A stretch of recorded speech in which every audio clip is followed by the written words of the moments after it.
Eating babies isn't exactly an issue you see people talking about regularly, so if this video seems shocking, I understand.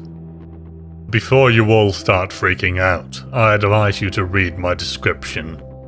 It is not my intention to necessarily present my own views on this matter, but rather, this is meant to be a look at both sides of the issue. Unlike the mainstream media, I think it's important to present a fair and balanced case for all issues and open them up to debate, including the BBQ.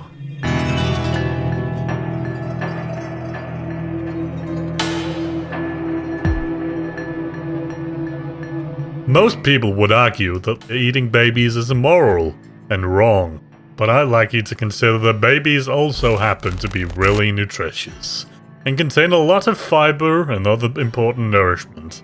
Their blood also tastes like delicious strawberry Kool-Aid. I'm sorry, I got carried away there. Anyways, some does argue for the sensible and reasonable consumption of babies. I mean, if you drop your baby, you shouldn't let the meat go to waste, right? Oh no, I dropped my baby. I better not make the meat go to waste. Nom nom nom nom nom nom nom nom nom nom. But how do we know that a baby can consent? The mainstream opinion seems to be that babies cannot consent to death by vor. But I want to ask you, have you ever seen a baby say no to being eaten alive? Right? Babies obviously don't care about being eaten and therefore consent. To discuss the morality of this issue, we can look into history and understand that civilized societies have been flirting with the BBQ for centuries. We can look to Jonathan Swift's A Modest Proposal as an example of a serious look into the practicality and morality of the BBQ.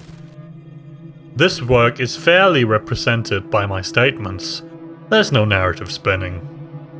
Cut the footage! Cut the footage! Cut the footage! Well then, I hope you enjoyed this episode of looking at both sides of an issue that we as a culture really should have dropped a long time ago. The commies at Gulag don't want me to make a living, so I'd ask you to please donate to my Patreon. I'll see you next time, when I'll be discussing the efficacy of throwing old Grandma Susan into a volcano. Goodbye!